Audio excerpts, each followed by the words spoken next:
Hi, everyone. Hi, everybody. Welcome to Wellness in Your House. We are doing self-compassion this Wednesday.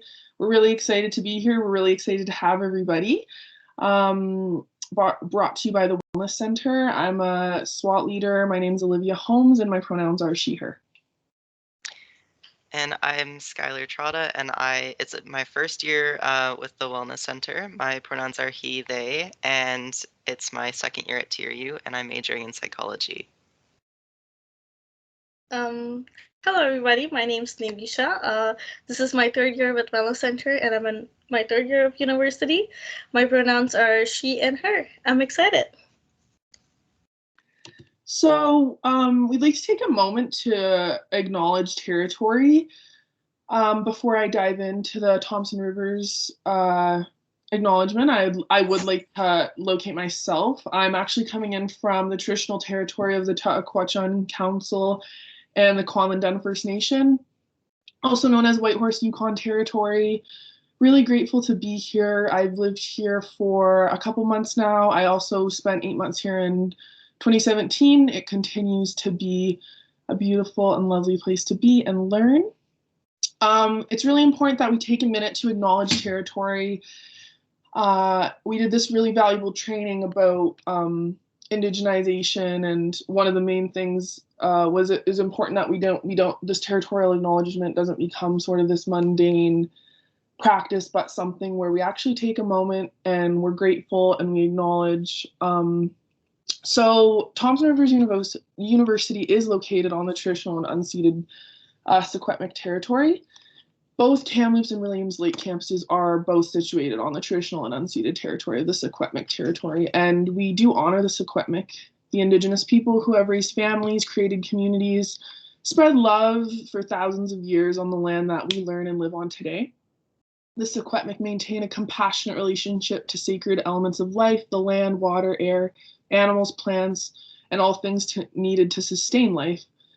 And it's with that in mind that we lead with gratitude and respect for the Secwepemc people. I'm just going to give a chance for somebody to hop on the mic, or if you'd like to type in the chat to acknowledge territory, or if at any point in the presentation, feel free. So we are talking about self-compassion today, and we thought we would start with the definition, so we were all on kind of the same page. So we can define self-compassion as when we suffer, caring for ourselves as we would care for someone we truly love.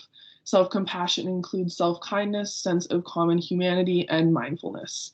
That quote's by Kristen Neff, and just on the other side of the slide, you can see a couple questions and thought-provoking things. Talk to yourself as you would a child. I know it's a little scary, but I know you'll be okay. Your pet, we can stop in for one treat, but then we need to keep going. So these are just kind of to add in some perspectives of how we're so quick to be kind and empathetic to other people and give people the benefit of the doubt. And it's really important that we come with that same compassion for ourselves.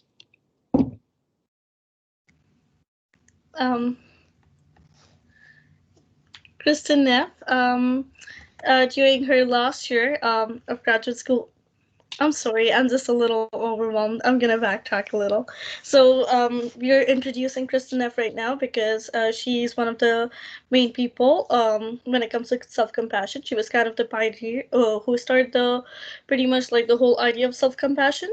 So just pretty much all of the presentation that we see is gonna be around ideas that she's gonna introduce and build.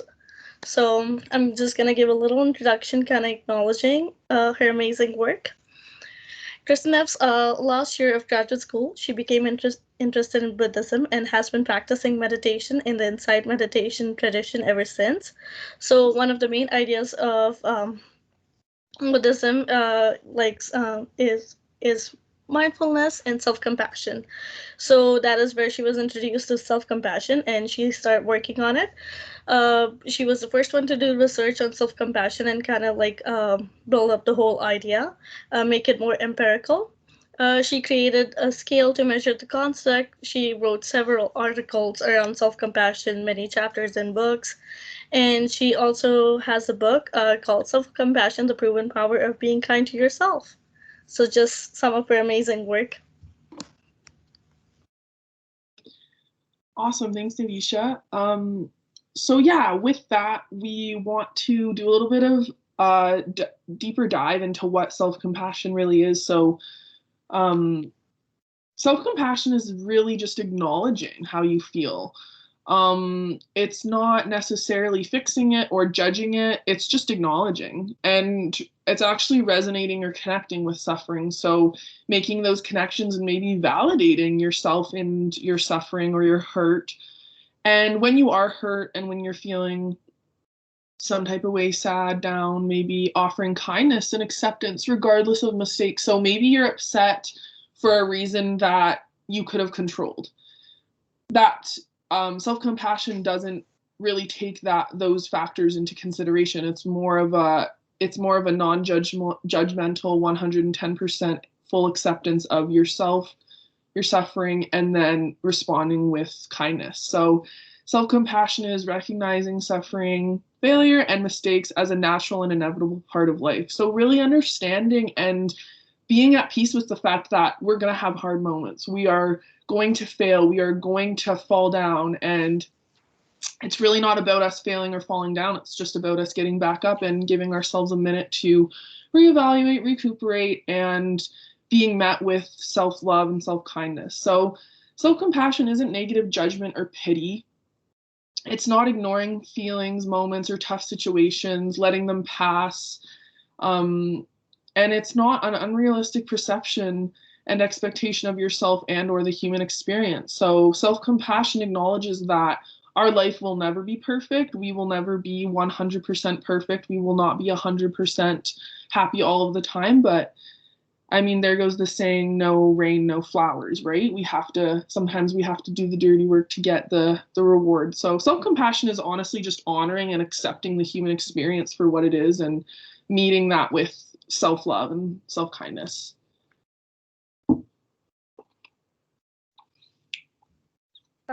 So there are 3 elements of self-compassion: self-kindness versus self-judgment, common humanity versus isolation, mindfulness versus over-identification. We're gonna dive a little deeper into as to what self-kindness versus self-judgment is.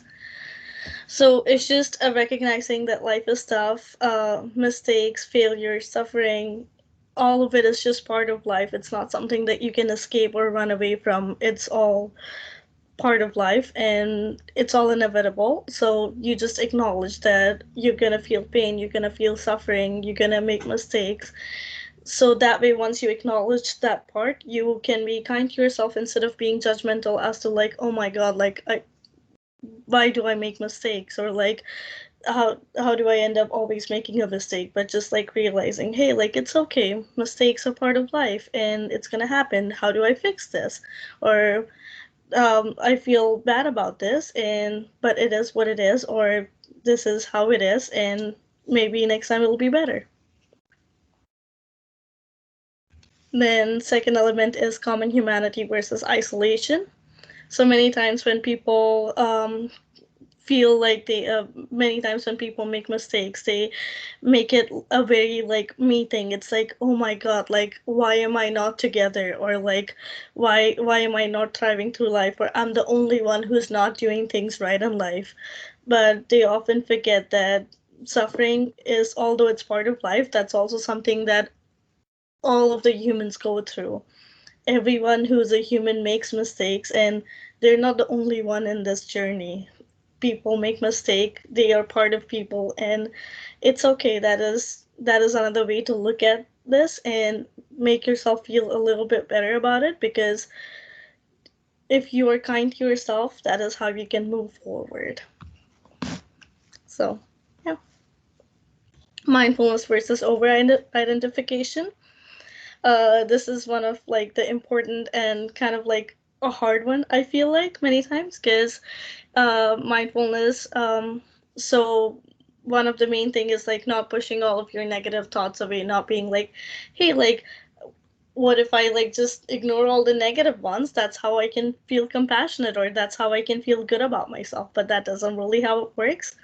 It's being non-judgmental towards negative feelings, acknowledging that you feel pain right now, so that you're not running away from it. You're acknowledging that pain, and then you can work through it. So yeah, it's and you just have to be careful as to not over identify with your negative thoughts and get carried away with them.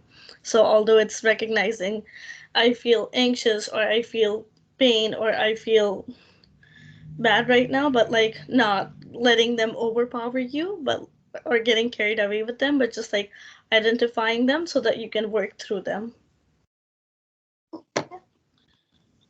So, self-compassion, how do we implement it? How do we put it in our everyday life? So, self-compassion offers us two simple steps. So, the first would be to recognize and understand when you're under stress or suffering, also known as mindfulness, which Navisha was just touching on. So, okay, I'm really upset, I'm really stressed, I have 4 things due this week, and I've only started one of them. 2, respond with self-care and kindness, also known as self-compassion. You know what? I don't create the due dates for my assignments, but I do create my own schedule. I've been doing my best, and I think that it would be really helpful if I reached out to my teachers and asked for an extension. So, coming in with that self compassion and responding with that self care and kindness, and then maybe leading that to some sort of solution. So, a self compassion tip from Kristen Neff is to discover how you already care for yourself and then remind yourself to do those things when your life becomes difficult. So, self compare, self compassion, and self love. So, these are some questions that we can ask ourselves, and I think we're going to just talk about it a little bit for a second. So, if you're willing to turn your mic on, or you're welcome to type in the chat, some of the questions we can ask ourselves is, how do I care for myself physically, emotionally, mentally, spiritually? When does interacting with others make me the most happy? How would I like to enrich my connections with people and moments that are important to me? Are there new strategies I'd like to try and implement self compassion into my everyday life? What does that look like? So, for me, if I were to take a stab at one of these questions, what does interacting with others make me the most happy? So, I really love accomplishing or doing something with the people that I love. So, maybe like one of my go to self love, self compassion moments would play. Maybe we compose a song and we sing and we try it out a couple times and we give each other parts, and it's really nice to just be 1 hour zoned in on this one song, and we're perfecting this song for ourselves and for our own entertainment and our own joy. Does anybody else have any answers to any of these questions, or did Navisha or Skylar want to share?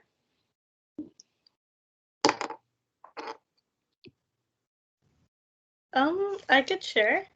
So I'd like to take a stab at the one that says, how would I like to enrich my connections with people and moments that are important to me? So I am always excited to be wherever I am at and just like talking to people, meeting new people, and everything like that. But to create something really and all of that means a lot to me. But sometimes it's like I like to give a little more time to the people that I live with, or like when I'm making a call back home, I like take out my time where I like sit down or like pay like good attention as to what my mom is saying, because many times it's just like I'm trying to like fit her into my schedule, and I'm just like running while I'm on the bus or like while I'm doing my chores. But like once a week, we both like to like sit down and like actually like have our tea and like chat as to like what's happening, like am I doing well? Do I feel good about things? So that's just like taking out that specific time for people that are important to me is, I feel like, how I enrich my connection. That's beautiful. Thank you, Navisha. Yeah. Skylar, did you want to answer one of the questions? Sure. Yeah. Lately I've been trying really hard to focus more on self-care and just like taking care of myself especially when I'm stressed, because this semester has been kind of crazy for me. So, how I care for myself physically, would be just trying to take breaks and not spend all day at my laptop, like try to get up, stretch, go for a walk. And then emotionally, I make sure to spend time with friends and family. Mentally, I make sure to take mental breaks. Like if I've been working on an assignment for 3 hours, I make sure to just put that down and just like do something that'll just like de-stress me and help relax my mind. And spiritually, I don't really practice too many spiritual self-care things, but I definitely am interested in trying like meditation or something. So, Awesome. Thank you, Skylar. We'll give everybody a chance to share if they would like to in the chat or on the mic. I'll just leave maybe a space for people to respond. so Chelsea says that she is making an effort to take her dog for hikes with friends, do something fun, or watch a Reno show on HGTV. Love it. Give space for people to share if they'd like. Okay, so we have a little reminder, a little wellness reminder as well. Everyone is doing their best, including you. Self-compassion, what could it be? What could it be? These are a couple examples. There's so many more. Please feel free to type in examples in the chat, whether you do them or not. It might be helpful for somebody else reading or watching. We have cooking, meditation, prayer, book or movie, walk in the woods, which is one of my all-time favorites. I love looking up and all I see is trees. That's my ultimate happy place. Animal therapy, human connection, journaling, and exercise. So these are all versions of self-compassion and self-love. And just to acknowledge that there's no right or wrong way to do these things, and that the way that you would like to enjoy and experience self-compassion is right. Do we have anything in the chat there? Not yet. We can give it another minute and see if anybody wants to say any of their examples of what they do. Until then, I will say that for me, I have been finding it really helpful to start journaling, and it's super helpful because I got this self-care planner. So I can like track down like every day like what I plan to do for self-care and like my weekly plans, and then also like per month, like what my goals are for that month. So it's really great, and I recommend something like that for everybody. I love that. I love that. That was my self-care tip when we were introducing ourselves, was to actually write down and schedule in self-care time. That's amazing. All right, we just want to leave space for people. How are we doing on the chat? I can't see the chat if people were wondering. Yeah, there's still nothing in the chat on Okay, that, so. maybe we'll move on. Yeah. So I was gonna do a little like activity explanation thing. So this is like a stress bucket. So that we learned, us SWAT leaders learned during training. And so the definition of capacity is the total amount of something that something can hold. So like the dictionary definition is the bucket has a 2-liter capacity. And so for our stress bucket, we have to think of our capacity of how much we can hold in our lives. And so that goes into personal capacity. So stressful events and life changes will fill up your bucket or decrease your bucket capacity. And try not to let your bucket overflow, because if your bucket is too full or overflowing, then that's when you start feeling burnt out or overwhelmed. And that's when you start procrastinating more. And so on the side here, there's a little picture of what can fill your stress bucket. So there's interpersonal stress, which is relationships with others, environmental stress, changes to work or home, recycled stress, unhelpful coping mechanisms, and intrapersonal stress, which is worries about health concerns, disability, mental health issues, or financial problems. So anything in any of these categories will fill up your bucket, and you need to make sure that you have room for all of them and that your bucket isn't too full. And so what is the goal with this stress bucket? So the goal is to leave room for unexpected events and to be mindful of your limits or your bucket capacity, and to practice activities to help empty your bucket or increase your bucket capacity. And so here's a list of some activities which can help decrease that bucket capacity or help empty it a little bit. So there's physical activity or exercise, mindfulness or meditation exercises, reading a book or listening to music, get support and communicate with loved ones, find a balance between work or social life and make sure that you're getting alone time, and really anything else you enjoy. So this really goes hand in hand with self-care activities. Pretty much any self-care will empty your bucket. So it's really great to be practicing those regularly. Even Reno shows, right, Chelsea? Yeah. And so I thought I would ask everybody if they're comfortable, what is filling up their bucket? So feel free to type in the chat or turn on your audio if you feel comfortable to share the contents of your bucket.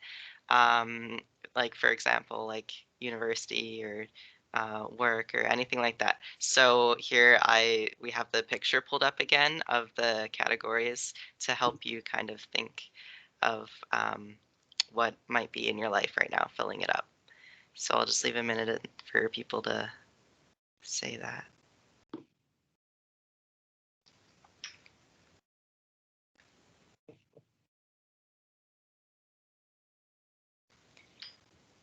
And Olivia and Navisha, if you want to say what's in your bucket, you can as well. Yeah, totally. My bucket is full. There's room though. I think what fills up my bucket is definitely school is a big filler of my bucket, and I think just activism is a huge filler of my bucket. Things like elections and movements. It's stressful and it fills up my bucket and affects my mood, and it's really important that I leave room for those moments and those feelings. And have self-care ready and willing to combat that. So I would say those are kind of my two main fillers for like the school year type thing. Navisha, did you want to share? Yeah, I'm just gonna read out a few things from the chat first, if that's okay. Oh yeah, that's great. So I've got Chelsea replying that health of her family, very busy. She's very busy with work, fatigue, political instability, acts of global injustice fills up her bucket. Then we have Irene responding saying that her slow and choppy Wi-Fi and really slow ancient computer fills up her bucket. Valid, I know. I sometimes struggle with that when my Wi-Fi, at the start of the semester, my Wi-Fi was not working at all, and it was just like a horror show because I was still trying to figure out my online school. And I was like, oh my god, what am I doing? Yeah, I But feel like navigating these online spaces is really adding a lot of extra stress to our lives now. So what fills up my bucket right now is I have a hard time coping with the weather when it changes. So that's kind of like a big thing that's in my bucket. Then online schooling. I'm terrible at typing, so that's something that's always like getting at me, and I'm not as organized. So that's kind of hard and overwhelming. Apart from that, just I don't know. Um, I have been missing home a little.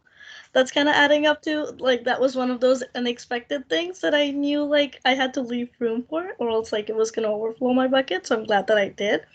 Yeah, I feel that's about it. Anything else in the chat? No. That's it. Thanks for sharing. So we're just gonna practice some exercises because life is overwhelming. We might not want, we might agree with that, not agree with that, but sometimes it just gets to us. So just practicing some mindfulness so that you're better equipped to deal with anxiety or when you feel overwhelmed or not good. So one of the exercises that we're gonna practice today is soothing touch.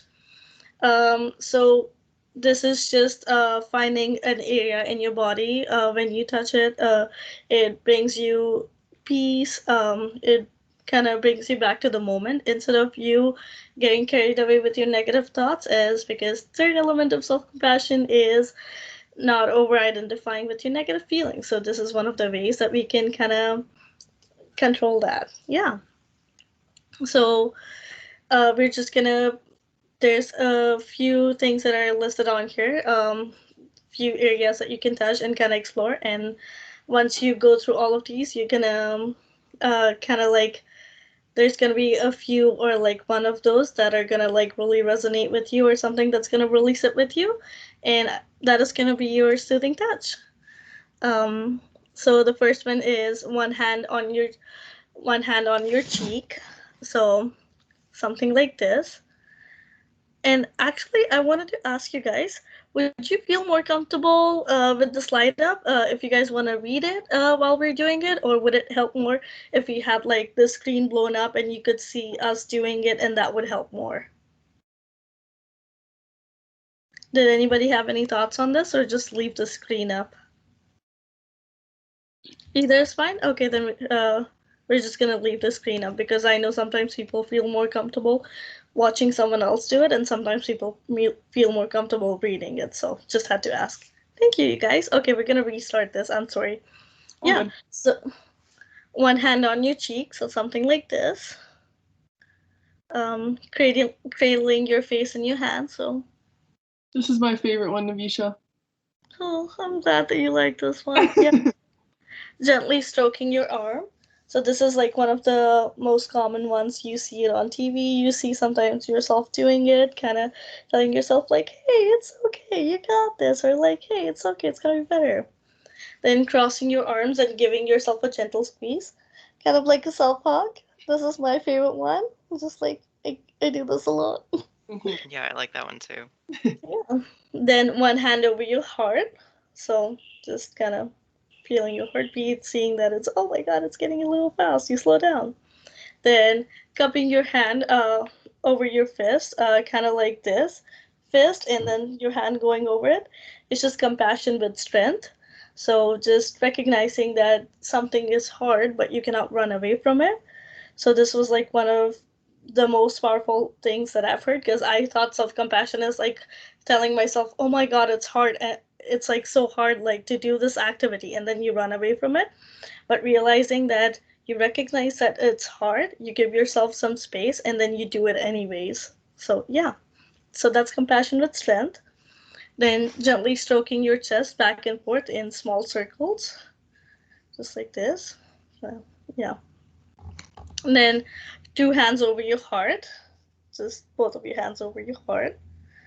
Then one hand on your belly and the second one over your heart. Because I know my anxiety usually kind of comes in my belly. It feels like something's clutching in there, so just kind of like holding on to my belly and like just like really feeling it. Then 2 hands on your belly, just kind of like make that feeling stop. Then cupping one hand and the other one in your lap. So just like one hand, second hand over it, and just like in your lap to kind of like feel some kind of stability. This is how I look at it. So you guys can like do this over, or you can share something that really like set with you, something that you've never noticed that you used to do, and you're like, oh my god, yes, that's a soothing touch that makes me feel better, or something that you really liked and you think you're gonna practice again. If you want to share that, you can use your mics or type it in the chat. I think Chelsea, you can go. No, you go ahead, Skylar. Okay, I was just gonna say that I think something that's helpful for me that my counselor taught me is similar to this, but there's like more movement and a little bit more imagination into it. So what he taught me is putting your hands like this and feeling like your collarbones here with your thumb, or wait, is that how it? Yeah, and then kind of just like tapping your shoulders and while you do that, just like close your eyes and think of somewhere really peaceful, somewhere that you feel safe, maybe with good memories, like for example, by the lake, or I know Livy said she loves being in the woods and looking at the trees, somewhere like that, and just kind of letting go of all your stresses. I love that one. Thanks for sharing, Skylar, because actually I have a lot of friends who are counselors, and they that tapping is actually like a therapeutic practice. So like it actually does help really reduce people's stress, especially if they're feeling overwhelmed. So that's awesome. Thanks for sharing that. Yeah, I was just gonna Oh, go ahead. Sorry, I was gonna say you can also tap your legs or Yeah. like tap your feet as well if like you're getting overwhelmed in public and you don't want to just Mhm. start doing this in public. Yeah. So yeah. Cool. That is a perfect, because sometimes we may be somewhere where people are watching us and feeling like, oh, what? Mhm. Yeah, you need to do something, but you don't want to be like a light cast on you, right? I Hmm. was just going to say, some of you, my ambassadors may have noticed it, and I know some of the students on the call, is I often play with my ears. When I was little, I sucked my thumb and I had a blanket. And I would always and I would play with my ears as I did it. I guess maybe this one. And so as I'm a 44-year-old woman, and I still, if I'm watching TV, I will do this with my, it's like a total ingrained habit, but it must be a soothing practice that I've picked up from when I was a kid. So if any of you notice me, that's why I do it. I'll always just be on the phone chatting like with my, people must think I'm have lost it a bit, but it is quite a soothing thing for me. So no rhyme or reason. I don't choose to do it. It's a natural sort of thing that I do. So thought I would share. Thank you, Chelsea. Yeah, I think that, and that also kind of goes back to our one of our self-compassion tips of kind of figuring out a way that you already care for yourself, and then bringing that in a tough situation. I know my younger siblings, they're twins, and so when my mom would put them both to sleep at the same time when they were babies, she would rock my sister in her arms, and she would have my brother lying on her lap and just rub his feet. And my brother would not want me to share this, but I'm going to share it. He loves, even to this day, he rubs his feet to go to sleep, like just one foot against the other to fall asleep. So you might already have a soothing touch within your life. Yeah. And we have someone else sharing that they like kissing their shoulder. That's kind of their soothing touch. I know I do that sometimes too. That's a great one. Yeah. Thanks for sharing, everybody.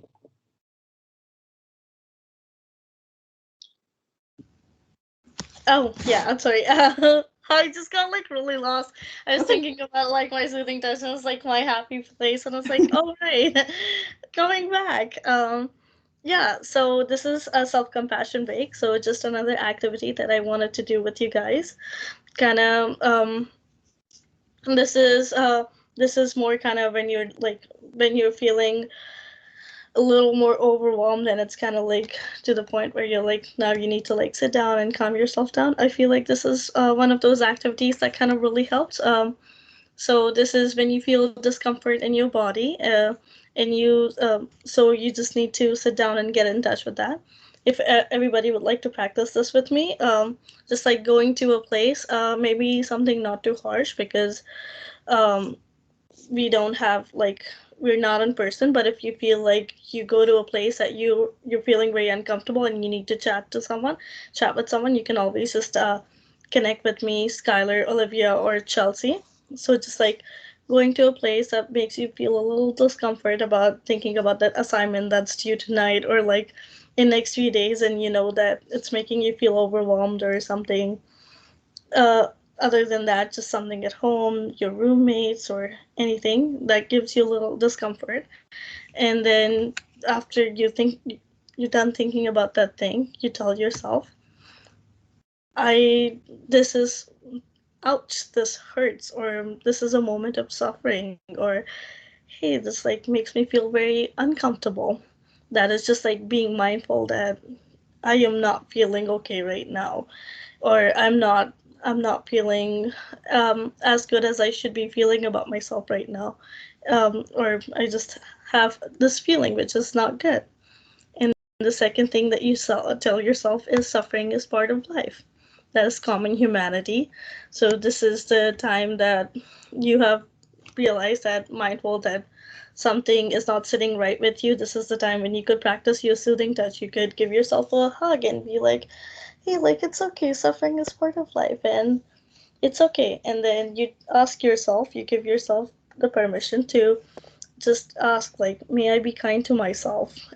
Is it okay if I like take this moment to recognize that I'm not feeling okay, and I need to practice some kind of self-care to kind of bring myself back to that moment of peace that I need to keep working on things that are important to me, something that is helping me grow and be a better person. But right now, I just need to take this moment before I put all of my strength again into this one thing that needs my attention right now. I just need to take this moment to tell myself, hey, this is hard. And I might have to move past this in a little while. But right now, I just need to journal my thought, or I just need to sit with myself, think about my happy place, or go on a little walk, or drink a glass of water, or talk to the person that I really need to talk to, or just like even sit with my thoughts. And then after that, once you've recognized, you're mindful about it, you've done your soothing touch, it makes you feel better, and then you're ready to go on about and face this world again. And it might not work perfectly the first time because it's hard. Mindfulness is hard, self compassion is hard. But once you start practicing and you keep practicing, you just keep getting better at it. And yeah. Awesome. Thanks, Navisha. Yeah. If anybody has any thoughts about if they do something like that, or how do they feel about it, if they want to share anything, yeah. Yeah, we'll leave space to share if you wanted to share anything throughout the presentation. We'll give a moment here for people to share. Mm-hmm. If they have any questions about self-compassion, about Kristen Neff, about any of the activities, or something that they do and they want to share.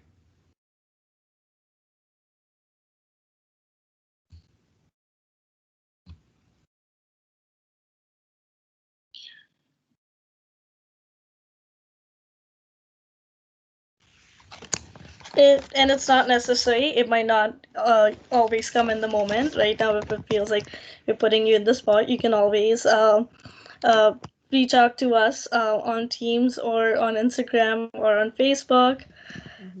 We have our tea times usually Monday to Friday from 9:30 a.m. to 10 a.m. with different topics. And yeah. Awesome. Yeah. So Wellness in Your House every Wednesday. Thank you guys so much for being here. Just like Navisha said, please don't hesitate to reach out to myself, Skylar, Navisha, or Chelsea. If you need any support further, references, we do have our references going on here. If something resonated with you or you'd like to do a little bit more further personal reading, don't hesitate to reach out. We really appreciate you guys being here. It was a lot of fun.